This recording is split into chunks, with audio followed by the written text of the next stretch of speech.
الرحیم السلام علیکم ورحمۃ اللہ وبرکاتہ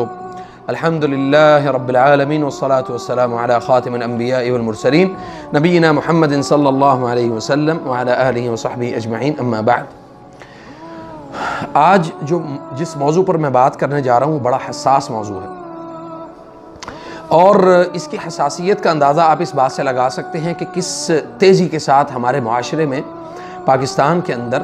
جو ہے وہ ڈراموں کے ذریعے سے ذہن سازی کی جا رہی ہے،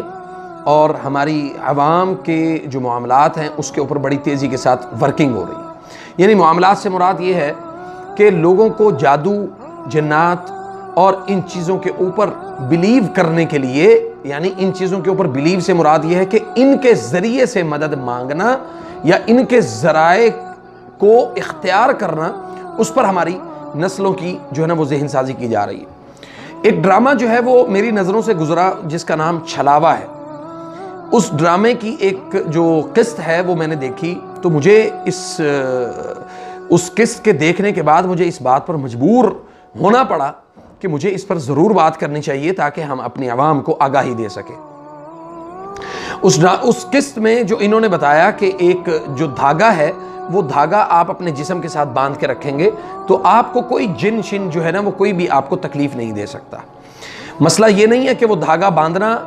چونکہ ان کو جیسی تعلیم ہوگی ویسا ہی معاملہ ہوگا۔ مسئلہ یہ ہے کہ لوگوں کو قرآن اور حدیث کے معاملات کے اوپر لانے کی بجائے، یعنی قرآن و حدیث اور نبی صلی اللہ علیہ وسلم کے طریقے کے مطابق علاج کرنے کی بجائے انہوں نے اس سارے عمل کو اختیار کیا کہ سبحان اللہ، یہ بتایا اور سکھایا جا رہا ہے کہ آپ نے قرآن نہیں پڑھنا، آپ نے حدیث نہیں پڑھنی، آپ نے دعا نہیں پڑھنی، آپ نے نماز نہیں پڑھنی، بلکہ اس بچی کو یہ بتایا جا رہا ہے کہ وہ جب پیدا ہوئی تھی تو ہم نے تمہارے گلے میں ایک دھاگا باندھا تھا اور اس دھاگے کو تم نے اتار دیا ہے، اس لیے وہ جن جو ہے وہ تمہارے ساتھ دوستی لگا رہا ہے اور وہ عاشق ہو رہا ہے۔ اسی طرح اس ڈرامے میں ابھی پتہ نہیں کیا کیا قباحتیں سامنے آتی ہیں، لیکن اس سے پہلے ایک اور ڈرامہ جو ہے وہ کشف کے نام سے آیا کہ کشف بی بی جو ہیں وہ اس میں ایک خاتون ہے، وہ اس میں وہ دیکھتی ہیں بہت ساری، یعنی وہ خواب دیکھتی ہیں، لوگوں کے مسائل سنتی ہیں، اور لوگوں کے مسائل سننے کے بعد جو ہے وہ لوگوں کو، یعنی لوگوں کے خوابوں کے متعلق جو ہے وہ سوال کرتی ہیں، اور پھر اس کے بعد جو ہے وہ ان کو خوابوں کے ذریعے سے اپنے مسائل کا جو حل ہے وہ بیان کیا جاتا ہے۔ اسی طرح اس سے پہلے ایک اور ڈرامہ جو ہے وہ آیا جس کا نام غالباً کوئی مطلب جادو سے ریلیٹڈ ہی تھا، تو میں نے مجموعی طور پہ جب ان ساری اقساط کو ایک ایک دو دو کر کے دیکھا تو مجھے اس بات پر جو ہے وہ بات کرنے کا مجھے موقع ملا ہے، تو میں انشاءاللہ کھل کے آپ سے اس بات پر یعنی اس موضوع پر بات کرنا چاہتا ہوں کہ ہمیں اللہ تعالیٰ نے قرآن کریم کس لیے نازل کیا ہے۔ اللہ تعالیٰ نے ہمارے لیے قرآن کریم کو بحیثیت ہدایت، بحیثیت نور اور بحیثیت شفا، اللہ تعالیٰ نے اس قرآن کریم کو نازل کیا ہے۔ اور اسی طرح نبی صلی اللہ علیہ وسلم کے اوپر جو جادو چلا، لبید ابن عاصم جو کہ یہودی تھا، اس نے جادو کیا، لبید ابن عاصم اس کا نام تھا غالباً، تو اس نے جادو کیا نبی صلی اللہ علیہ وسلم کے اوپر،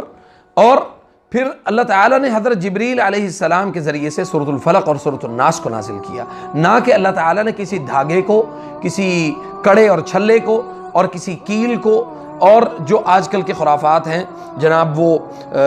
بابا جی جو ہیں وہ بابا جی کے پاس جائیں گے، وہ بابا جی ایک تعویذ بنا کے دے دیں گے، اس کو گلے میں لٹکا لو، اس کو سات تعویذ دیں گے، 7 بتیاں بنا کے دی جائیں گی کہ آپ اس کو اس طرح کر لیں۔ اللہ تعالیٰ نے ان تمام چیزوں کا علاج جو ہے وہ اپنی عبادت میں رکھا ہے۔ اللہ تعالیٰ سے جو جتنا دور ہوگا شیاطین کا غلبہ اتنا زیادہ ان لوگوں کے اوپر ہوگا، اور جتنا لوگ اللہ تعالیٰ کے قریب ہوں گے شیاطین اتنا اس شخص سے دور ہوں گے۔ اس کی واضح مثال نبی صلی اللہ علیہ وسلم نے جو ہے وہ ہمیں ایک دعا بتائی، اس دعا کو بھی ہمیشہ یاد رکھنا چاہیے، بسم اللہ ارقیک من کل شیء یؤذیک وَمِن شَرِّ كُلِّ نَفْسٍ أَوْ عَيْنِ حَاسِدٍ اللَّهُ يَشْفِيكَ بسم اللہ ارقیک۔ اور اسی طرح بہت ساری دعائیں جس پر ہمیں تاکید کی گئی کہ ان دعاؤں کے ذریعے سے تم دم کیا کرو، جیسے حضرت ابراہیم علیہ السلام جو ہے وہ اسماعیل اور اسحاق کو دم کیا کرتے نظر بد کے لیے۔ تو ہم نے کیا کیا کہ ہم نے نظر بد کے علاج کے لیے ہم نے وہ دعائیں نہیں یاد کی، ہم نے دھاگے اور اسی طرح کالا ٹکا اور اسی طرح جوتی، کالا کپڑا، گھر کے بڑے سارا جو کروڑوں روپیہ لگا کے ہم گھر بنا لیتے ہیں اور گھر کے اوپر ہم ایک بڑی ساری جو ہے نا وہ ترتیب لکھ دیتے ہیں کہ جی یعنی اس کے اوپر ہم کوئی کالا جھنڈا جو ہے وہ لگا دیں گے کہ جی ہمارے گھر کو نظر نہ لگے۔ تو ان چیزوں سے اگر نظریں ختم ہوتی یا ان چیزوں سے ہمارا علاج ہوتا تو نبی صلی اللہ علیہ وسلم جو ہے وہ ہمیں اس پر ضرور ہماری تربیت کر کے جاتے، جس کی ہمیں کوئی بھی مثال نہ قرآن سے ملتی ہے نہ حدیث سے ملتی ہے، بلکہ قرآن کریم اور سنت رسول صلی اللہ علیہ وسلم سے جو ہمیں علاج کے اوپر بے شمار اس طرح کے جو اسباب اور وسائل ہیں جو ہمیں ملتے ہیں، ہم ان کو اختیار کرنے کی بجائے ہم ان چیزوں کو اختیار کر رہے ہیں جس کے اوپر ہمارا دل مانتا ہے کہ جی یہ ڈائریکٹ ہمیں شفا دے گا۔ مثال کے طور پہ بعض لوگوں نے کہا کہ جی ہمارا جو موکل ہے، یعنی جو میرا ایک عامل ہے، وہ کہتا ہے جی میرے جو موکلات ہیں وہ جناب آپ کا یہ کام کر سکتے ہیں۔ تو مجھے ایک شخص نے بتایا کہ ایک آدمی جو ہے وہ جن نکالنے کے لیے ہمارے گھر آیا، اس نے کہا جی دیکھیں ہمیں ان پیسوں کی ضرورت نہیں ہے کہ یعنی جو موکلات یا جو جن یہاں سے ہم نے پکڑے ہیں یا وہ کہتے ہیں کہ جی ہمیں 50,000 روپے دے دو۔ بھائی جنوں کو 50,000 روپے کی کیا ضرورت ہے؟ انہوں نے کہا جی 50,000 روپے دے دو یا اس کے عوض میں ہمیں گوشت یا کوئی بکرا لا دو۔ وہ جناب انہوں نے بکرے بھی لا دیے، انہوں نے جناب اس کو یہ بھی لا دیا۔ اگر عاملین کو اتنا ہی پتا ہوتا تو وہ اپنے معاملات کو انسانوں کے اوپر کیوں، یعنی اس کا فوکس جو ہے وہ انسانوں کے اوپر کیوں کرتے؟ وہ کسی جن کو کہتے کہ جاؤ جی میرے لیے فلاں جگہ سے اتنا مال لے کے آ جاؤ، فلاں جگہ سے۔ اب اس چیز کے پیچھے ایک راز ہے بہت بڑا۔ مجھے ایک شخص نے بتایا، ایک عامل تھا جو جادوگر تھا، وہ جادو الحمدللہ چھوڑ چکا تھا، تو اس نے مجھے بتایا کہ جب ہم ان لوگوں سے یہ چیزیں منگواتے ہیں، چونکہ وہ چیزیں ذاتی طور پہ ہم سمجھتے ہیں کہ وہ ہمارے لیے حلال نہیں ہیں، ہم ان چیزوں کو اس میں سے ایک مخصوص رقم یا مخصوص حصہ جو ہے وہ ہمارے لیے ہوتا ہے، باقی جو حصہ ہوتا ہے وہ شیاطین کے لیے قربان کیا جاتا ہے۔ اب شیاطین کا تقرب حاصل کرنے کے لیے جو شخص بھی تھوڑا سا بھی مال غیر اللہ کے نام کا دے گا تو مجھے یہ بتائیں کہ شیاطین کیا اس کے لیے کام نہیں کریں گے، اس کے لیے بہترین اسباب نہیں پیدا کریں گے؟ اور سبحان اللہ العظیم، اس پر ایک سوال اور پیدا ہوتا ہے کہ کیا اللہ تعالیٰ نے ان کو شیاطین کو، جنات کو اتنی چھوٹ دے دی ہے کہ وہ اللہ تعالیٰ کے نعوذ باللہ اللہ تعالیٰ کے معاملات میں دخل کرتے ہیں؟ یہ یاد رکھیں کہ یہ اللہ کے معاملات میں کوئی دخل نہیں ہے۔ اللہ تعالیٰ نے ان کو چھوٹ قیامت تک دے رکھی ہے کہ وہ جیسے چاہیں، جس طرح چاہیں وہ میرے بندوں کو گمراہ کرنے کی کوشش کریں، لیکن اللہ تعالیٰ بھی کہتا ہے کہ الا عباد اللہ المخلصین، شیطان ان کو کبھی بھی بہکا بھٹکا نہیں سکتا کہ جو اللہ کے مخلص بندے ہوں گے۔ اب اگر آپ اسلام کو، اللہ کے دین کو صحیح معنوں میں خود پڑھیں گے، خود سمجھنے کی کوشش کریں گے، تو آپ کی ان بدبختوں، مصیبت کے ماروں اور ذلیل و رسوا کرنے والے عاملین سے اللہ آپ کی جان چھڑوا دے گا۔ اللہ تعالیٰ سے دعا ہے کہ اللہ تعالیٰ ہمیں ان چیزوں کو سمجھنے کی توفیق عطا فرمائے، اور اس طرح کے جو ڈرامے ہمارے مارکیٹ میں، ہماری